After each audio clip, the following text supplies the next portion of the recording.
Bienvenue à vous tous. Merci de nous suivre sur Télé 50. Pour ce numéro spécial, nous allons découvrir une maladie. Ça dépend, on l'appelle aussi le trouble du spectre de l'autisme. La maladie s'appelle tout court l'autisme. On en parle pour ce numéro avec le docteur pédiatre Mbayabo Gloire. Il en a fait son cheval de bataille depuis un certain moment. Il passe ci et là dans des chaînes de télévision pour sensibiliser les parents à bien élever les enfants qui présentent certains troubles de sociabilisation. Les enfants qui ont de difficultés à parler, par exemple, ils ont une certaine lenteur dans la réflexion. On en parle avec lui. Bonjour docteur, bienvenue à vous. Merci beaucoup, monsieur Gaëtan. Je vous ai présenté, j'ai dit que ça fait un moment que vous sensibilisez les gens à l'autisme, qu'est-ce que c'est la maladie. Alors j'ai donné quelques indications au sujet de la maladie. Ce sont les enfants qui grandissent un peu différemment, sont les enfants qui ont de troubles du langage, ainsi que quelques troubles de réflexion, n'est-ce pas? Bon, voilà, au fait, il faudra d'abord essayer un peu de recadrer certaines choses. Parce qu'en réalité, l'autisme n'est pas vraiment une maladie en soi. Parce que, bon, voilà, quand on dit une maladie, on voit... Alors là, on est dans la terminologie. Dans la terminologie. Pourquoi ce n'est pas une maladie, d'abord? On considère de plus en plus que l'autisme, ou bien, au mieux de le dire, c'est les troubles du spectre de l'autisme. C'est-à-dire... Ou encore le trouble du développement. C'est au fait un trouble envahissant du développement. C'est juste un trouble de développement. Ce n'est pas comme une maladie qui est due à une pathologie donnée ou à une cause donnée, qui aurait un agent pathogène ou bien un dysfonctionnement organique et tout. Non. C'est-à-dire l'enfant lors de son développement, il y a un trouble envahissant de son développement qui fait qu'il ne s'exprime pas correctement comme tous les autres enfants. Donc, en fait, en réalité, c'est les enfants, entre guillemets, autistes ou les enfants qui ont ces troubles envahissants du développement qu'on appelle troubles du spectre de l'autisme. Donc, ils sont comme s'ils étaient emprisonnés dans leur monde, au fait. Donc, c'est comme s'ils étaient emprisonnés dans leur monde où ils s'expriment plus là-bas, mais ils ne s'expriment pas correctement comme tous les autres dans les mondes, de tout le monde, dans les mondes extérieurs. C'est au fait ça. Il y a entre autres les difficultés à bien parler. Voilà, ce qui fait que comme ils ne s'expriment pas correctement dans le monde extérieur, nous, dans le monde extérieur, dans le monde de tout le monde, si vous voulez bien, nous avons on communique bien, donc on sait sociabiliser avec les autres, on sait communiquer par notre langage, on sait... Dans la sociabilisation, il y a aussi le fait que les enfants jouent avec les autres, en fait. Mais maintenant, eux... Doit-on dire que les autistes sont des personnes totalement introverties? Exactement ça. Donc, ils ne sont pas malades comme tels, mais ils sont introvertis. C'est-à-dire qu'ils sont dans leur monde et ils s'expriment de façon introvertie. Et comme nous ne nous exprimons pas de la même manière et on considère qu'eux, ils sont malades. C'est au fait ça le problème. Et dans ces troubles-là du spectre de l'autisme, nous avons trois grands groupes de problèmes. Oui. Les problèmes de communication, n'est-ce pas? Donc, ils ont des troubles de communication. Ce sont des personnes, des enfants qui ne communiquent pas avec les autres. Ne pas communiquer, c'est-à-dire avoir des difficultés à prononcer certains mots ou avoir des difficultés à exprimer ce que l'on ressent. Il ne s'exprime pas. Il s'exprime pas. Vous pouvez lui poser une question, il ne répond pas. Et il ne vous regarde pas, il ne fixe pas du regard. Ce n'est pas comme si... Longtemps, on a pensé qu'ils avaient un problème de l'audition. Parce que vous l'appelez, il ne regarde pas, vous citez son nom, il ne regarde pas. Mais ce n'est pas qu'il a un problème d'audition. Parce que chez les autistes, permettez-moi ces langages, chez les enfants souffrant du spectre de l'autisme, ils arrivent des fois qu'ils ne supportent pas certains bruits. C'est la prouve à suffisance parce que quand ils ressentent certains bruits, ils ferment même les oreilles et tout. Comme ça, voilà. Donc, ils s'agitent, ça les énerve. Ça prouve à suffisance qu'ils écoutent, mais ils ne veulent pas communiquer. Donc, ils ont un problème de communication. Ils ont aussi un trouble des relations sociales. Vous savez comment les enfants jouent entre eux et tout ça dans la société. Les enfants, quand ils grandissent à partir d'un certain âge, ils peuvent faire bail et tout.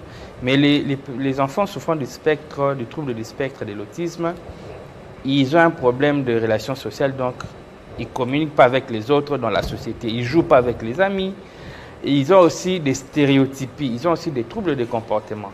Dans les troubles de comportement, donc, par exemple, ils peuvent être agressifs. Ils peuvent présenter par exemple de l'automutilation, ils peuvent être colériques. L'automutilation par exemple, ils peuvent se mordre, ils peuvent se cogner la tête contre les objets. Ils présentent aussi un comportement répétitif, c'est-à-dire il a tendance à faire la même chose, par exemple c'est taper les mains, donc voilà, c'est vraiment c'est cet ensemble-là qui forme ce qu'on appelle les troubles du spectre de l'autisme. Donc, est-ce qu'il y a un âge fixe à partir duquel un parent peut commencer à s'inquiéter et se dire que mon enfant souffre probablement du trouble du spectre de l'autisme? Voilà, c'est une très bonne question. Au fait, normalement, il y a ce qu'on appelle les développements psychomoteurs. De l'enfant? Les enfants, oui, de l'enfant, tout enfant. Il a ce qu'on appelle les développements psychomoteurs. C'est-à-dire, dans cet ensemble-là qu'on appelle développement psychomoteur, nous avons 4 éléments. Nous avons la motricité, la façon dont les enfants s'émouvoient.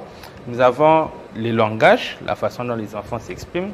Nous avons l'adaptation, n'est-ce pas? Et l'adaptation et les relations sociales. Maintenant, dans cet ensemble-là, n'est-ce pas? Il y a maintenant, selon chaque type d'âge, ces développements psychomoteurs s'expriment de plusieurs manières. Par exemple, quand on prend un enfant de 6 mois, il commence à s'asseoir par rapport à la motricité. Il s'assoit de façon stable. Ils peuvent jouer avec des objets. Ils commencent à faire l'opposition du pouce. C'est-à-dire quand vous lui donnez quelque chose, il peut tenir avec sa main. Le langage, il babille, il prononce des mots tels que pa, ba, ba, ta, ta, ta, des trucs comme ça. Par rapport aux relations sociales, ils reconnaissent les personnes de la maison. Ils présentent même ce qu'on appelle la peur de l'inconnu. C'est-à-dire quand il voit quelqu'un qu'il ne connaît pas, il peut avoir peur, il peut pleurer. Quand un inconnu cherche à les prendre, il va pleurer. Maintenant, pour chaque âge, à 12 mois, il y a aussi, l'enfant commence à marcher, il peut courir, il commence à marcher, il peut appeler papa, maman, il prononce des phrases simples. Mais maintenant, c'est à partir de ces différents âges où on sait que normalement, le développement psychomoteur doit se passer de telle façon et que l'enfant ne les fait pas. C'est ce qui donne des signes d'appel. Parce que généralement, le problème de l'autisme, il n'y a pas un examen à faire. Le diagnostic est clinique, c'est-à-dire à partir des éléments que vous voyez chez l'enfant, ça vous permet de dire que cet enfant a un trouble du spectre de l'autisme. Donc le diagnostic est clinique. C'est-à-dire clinique, c'est-à-dire en regardant l'enfant. En regardant l'enfant, comment il se comporte, ouais. Par exemple à 12 mois. L'enfant normalement doit appeler papa, maman, il n'appelle pas. Normalement quand vous appelez l'enfant, il doit regarder, vous l'appelez, il se retourne pour regarder d'où on l'appelle. Il peut faire bail. Qui connaissent du retard dans le développement psychomoteur, voilà. Oui, il peut faire bail et tout ça. Alors déjà, quand vous voyez que votre enfant ne les fait pas, hein, les objets normaux, on sait que pour les enfants de sexe masculin, ils aiment des jouets comme des robots, comme des voitures. Lui, il ne joue pas avec ces objets. Les filles jouent avec des peluches, des poupées, et ainsi de suite. Et ils ne jouent pas avec des objets classiques qu'on qualifie de normaux. Vous pouvez voir, par exemple, il aime seulement un petit morceau de bois qu'il affectionne tant, ou un stylo, quand vous déplacez ça, il s'agite. Mais plus l'enfant est petit, plus le diagnostic est quand même assez difficile. C'est à partir de ces signes d'appel que vous pouvez vous dire qu'ici, il y a un ça ne va pas. Mais dans la pratique courante, c'est généralement à partir de l'âge de 3 ans, 3 ans et demi, qu'on arrive vraiment à affirmer que cet enfant a un trouble du spectre de l'autisme. Les signes deviennent plus clairs, au fait. À partir de 3 ans, si l'enfant a des difficultés à s'exprimer, à prononcer certains mots, l'enfant a également des difficultés à rester aux côtés de ses amis. Voilà. A également des difficultés à se comporter normalement. On peut dire que notre enfant a quelque part un trouble du spectre de l'autisme. Oui, donc les troubles. Sinon, ça peut être une autre maladie, non? C'est justement ça. Au fait, dans l'autisme ou dans les troubles du spectre de l'autisme, il faut que tous ces éléments-là soient réunis. C'est-à-dire les troubles de communication, les troubles des langages, hein, les relations sociales aussi, et des stéréotypies. C'est-à-dire des problèmes, hein, ils ont des comportements stéréotypés, répétitifs et tout ça. Ces 3 éléments-là doivent être réunis. C'est-à-dire les enfants que vous l'appelez, ils ne vous regardent pas, ils ne vous sourient pas, ils ne font pas bail. Quand vous donnez, ils socialisent. J'ai une question rapide, docteur. Oui. Il y a des parents, différentes catégories de parents. Il y en a lorsqu'il élève un enfant qui présente ces signes, il commence à le forcer, il le bouscule. Mais toi, mais pourquoi tu réponds pas? Mais regarde, arrête de jouer. Il crie sur l'enfant. Est-ce que ces genres de comportements un peu agressifs des parents a des répercussions au niveau du développement de l'enfant? Oui, bon, voilà, c'est vrai que il y a certaines attitudes qui peuvent, comment je peux dire, qui peuvent bloquer l'enfant dans son développement. Les garder dans son introversion. Frustrer l'enfant et les garder dans son introversion. Mais généralement, plus l'enfant est petit, plus il n'est pas, comment est-ce que je peux dire, il n'est pas très réfléchi. Il fait des choses de façon un peu instinctive. Et donc, surtout s'il est dans un environnement où il y a des petits enfants comme lui, malgré les dires des parents, c'est un enfant quand même qui va plus ou moins s'exprimer normalement. Il ne va pas simuler un tableau de l'autisme. Mais les enfants autistes, même si vous les mettez dans un environnement, dans une ambiance normale, familiale, conviviale, ils ne s'expriment pas.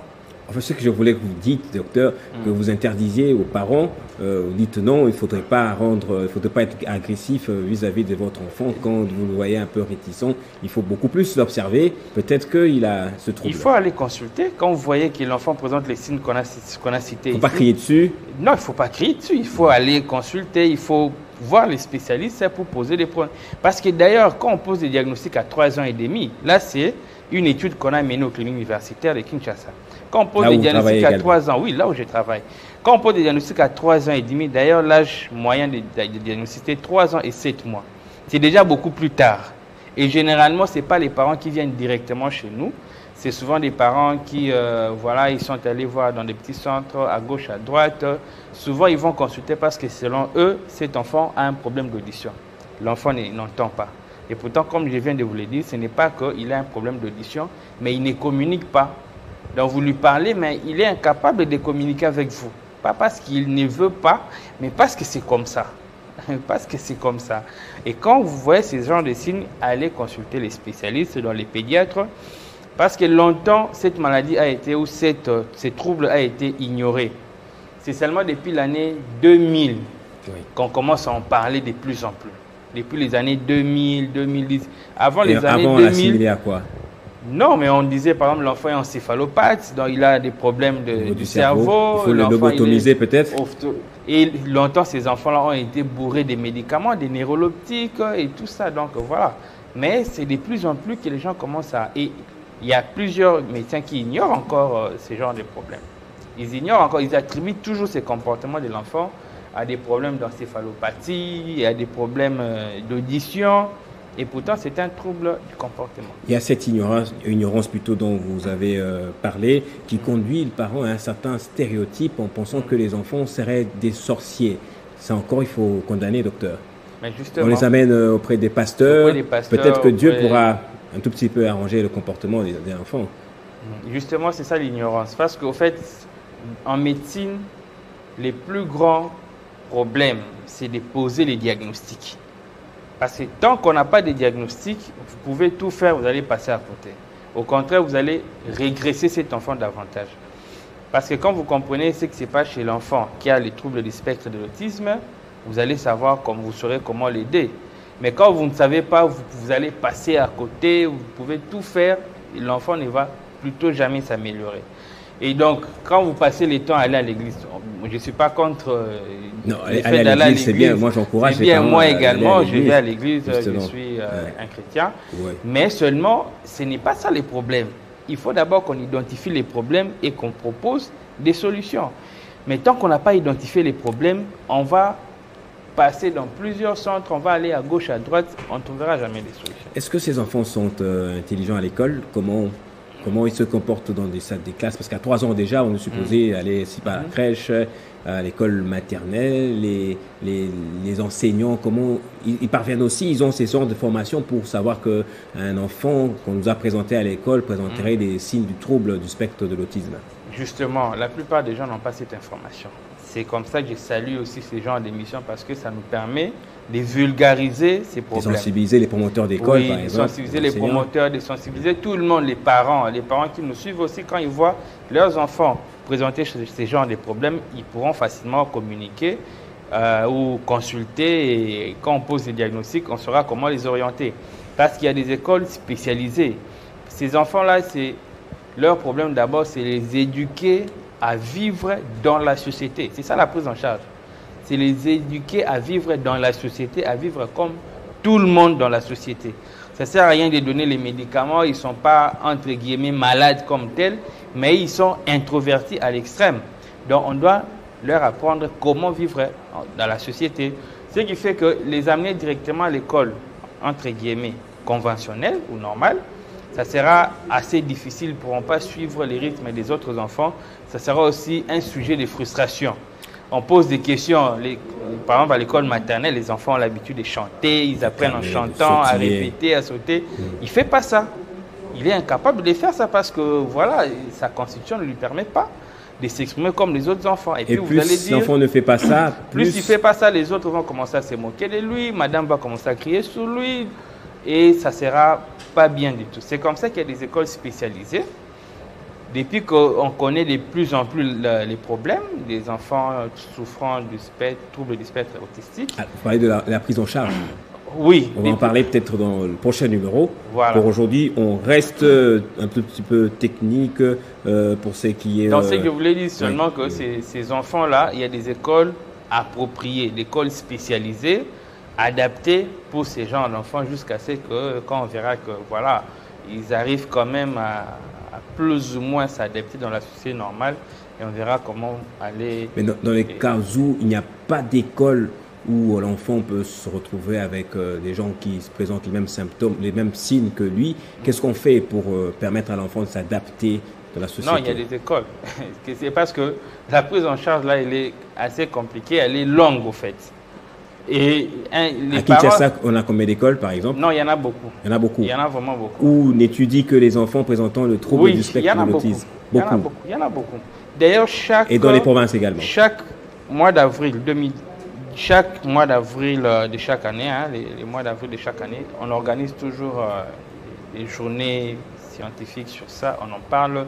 Et vous voyez des associations des parents qui ont des enfants souffrant de ces problèmes, des enfants qui ont ces problèmes, ils viennent, ils donnent leur témoignage pour encourager d'autres parents à tenir bon. Vous dites qu'il y a des écoles partout, docteur, dans toutes les provinces? En tout cas, non, je ne sais pas, dans toutes les provinces, je ne suis pas sûr. Mais à Kinshasa, il y en a un peu partout, en fait. Dans les lieux où il n'y a pas d'école, qu'est-ce qu'on fait concrètement alors? Bon, en tout cas, ça sera difficile pour ces parents-là de prendre en charge cet enfant. Parce que ce sont des enfants... On ne vient pas à l'école, on dit publiquement que voilà, il ne faudrait pas vous moquer de l'enfant, on parle à ses il faut orienter, il y a des structures. Il y en a, en tout cas à Kinshasa... à l'enseignant, par exemple. Non, à Kinshasa, c'est quand même bien, c'est vrai. Bien que ce n'est pas trop structuré, bien que le gouvernement ne donne pas suffisamment de moyens à ces structures-là. Mais je parle des provinces, je parle des lieux où l'autorité de l'État... En tout cas, des provinces, moi je dirais à ses parents qu'il faut d'abord amener l'enfant en consultation auprès d'un médecin qui doit se rassurer que c'est ça. L'idéal, c'est un pédiatre. Comme on parle des provinces, il n'y a pas de pédiatres partout. Ça, c'est un problème aussi. Déjà, il faut amener chez un médecin. Faut-il encore que ces médecins soient au courant de cette maladie? Sinon, c'est compliqué. Si vous allez chez un pédiatre, c'est tant mieux, parce que là, vous aurez les diagnostics.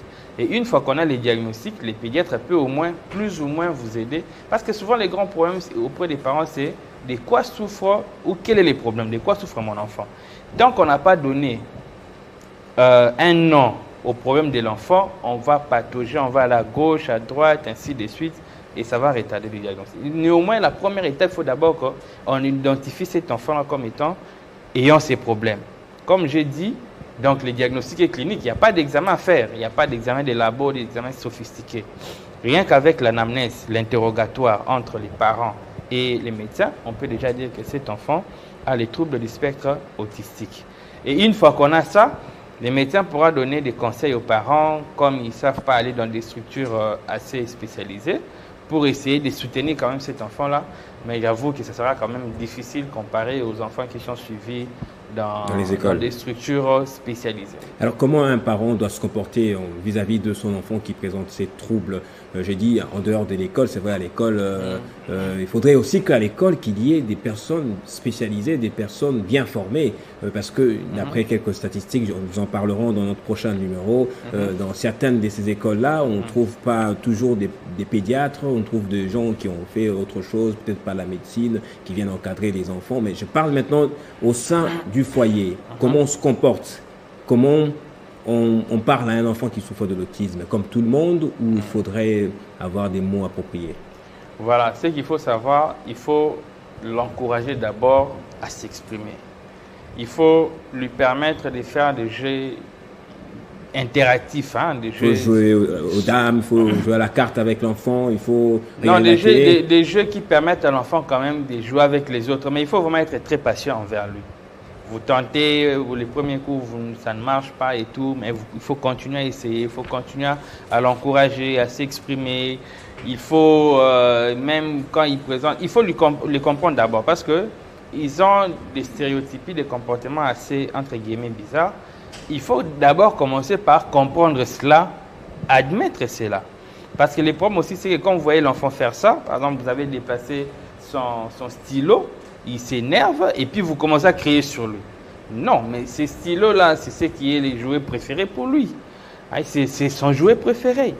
Remettez-lui son stylo. Ce sont des enfants qui aiment souvent des choses faites d'une certaine manière.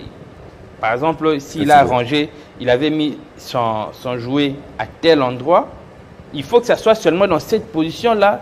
C'était vertical, ça doit être vertical. Il ne faut pas changer. Quand il change, il va crier. Alors, permettez-lui de mettre des objets de ces histoires telles que lui, il aime. C'est plutôt lui qui doit, comment dire, vous guider, vous orienter par rapport à ce que lui veut. Voilà. Et quand vous commencez à les comprendre, il va alors s'ouvrir à vous. Mieux c'est. Merci, Dr Mbayabo Gloire. En fait, votre cheval de bataille, je l'ai dit en début d'émission, on vient de découvrir un trouble intéressant, très stéréotypé à Kinshasa. On qualifie de sorciers alors que ce sont des enfants comme tout autre enfant. Vous avez dit, ils ne sont pas moins intelligents. Par contre, ils sont, ils sont aussi pas moins autant intelligents. Ils sont capables de faire des choses. Il y a même des génies parmi les enfants, les enfants troublant les troubles. Merci. Il y a même certains... Au prochain numéro, on va déballer toutes les autres choses qui sont restées cachées jusque-là. On parlera de la prise en charge. Merci d'avoir répondu à notre invitation. C'est moi qui vous remercie.